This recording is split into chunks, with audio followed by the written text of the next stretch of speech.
Yes, hello dears. This is the 9th Dimensional Pleiadian Collective, and it is a pleasure and an honor to have the opportunity to once again connect. So the question that we've been posed to answer is, how can we remember who we are and reclaim our power? So the answer is really quite simple. As with most things that you all experience down here in 3D, you think that things have to be complicated and difficult and hard, but the answer is really very, very simple. The process is simple. The mind makes everything complicated, and that is simply to be grounded in your body and to be present.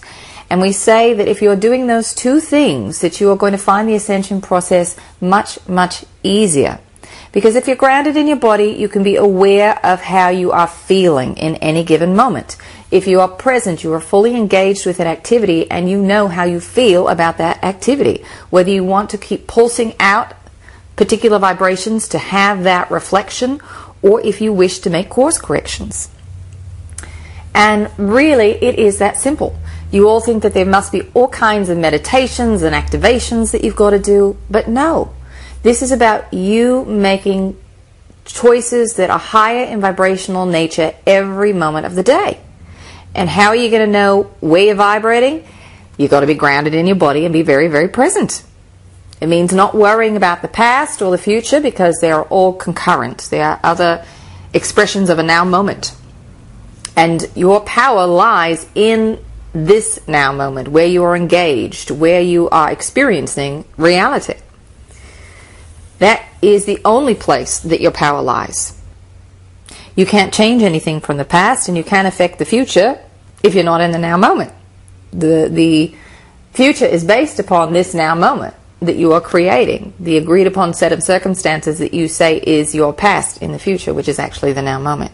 We hope you all caught that one. So let us say that again. Each now moment is based upon an agreed upon set of circumstances.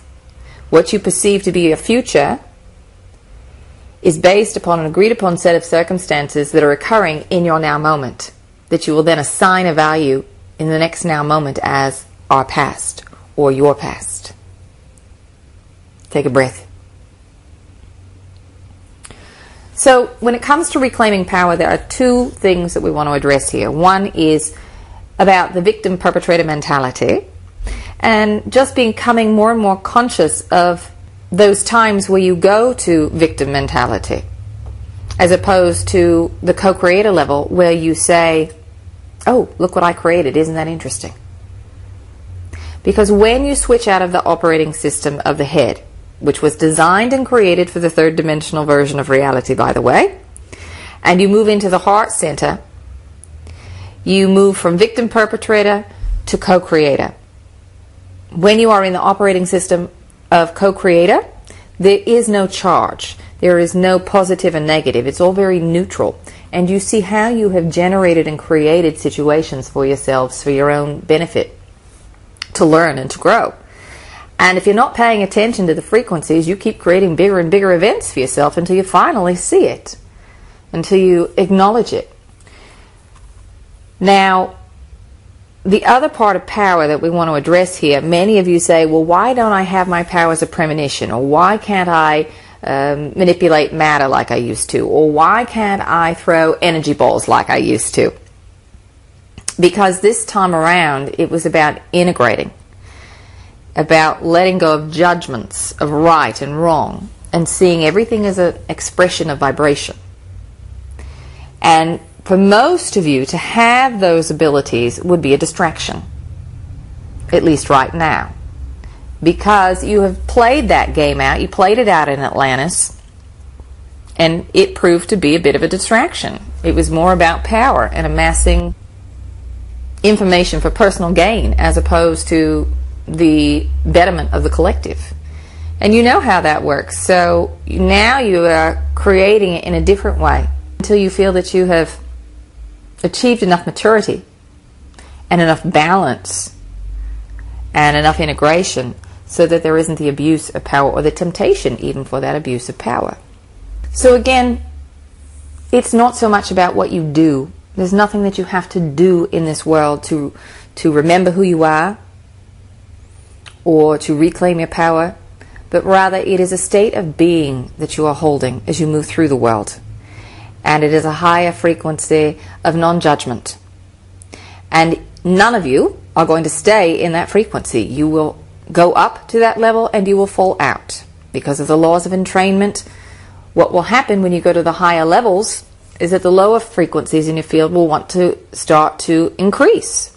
And so they'll start to vibrate, they'll get your attention, you'll create an event of lower frequency so that you can see that the program is there, that the vibrations are there, and you can shift them so that you can maintain that higher frequency. So you will go back up, you will hold it for a longer period of time, and then you will drop out again. The drop is typically not as far each time, and you stay up higher, longer and longer each time. And there is nothing wrong with you. You all go to that place. Why do I keep creating this? Because you've spent many, many lifetimes creating some of these things. And you are doing a huge amount of integration in an incredibly short amount of time. And as you start accessing your heart center more and more, you are going to remember more of those other lifetimes as they are appropriate. It doesn't necessarily serve you all to access other lifetimes, because again, it can be a distraction. It can trap you into vibrational signatures or an identity that isn't who you are. Sometimes many of you will reawaken and say, I am this being from this star system. That is just but one small aspect of who you are. So keep searching, keep digging if you wish, but know that that is only part of who you are. So we hope that this has helped in some way. These are rather big questions to answer in the very short amount of time that we have to share with you. But as always, dear ones, know that we are around, and you can call on us for more information directly. Simply ask for us, get yourself heart-centered, state your question, and listen for the answer. Trust what you get, and if there's doubt, ask for confirmation. And until then, we'll be watching and waiting and sending many well wishes.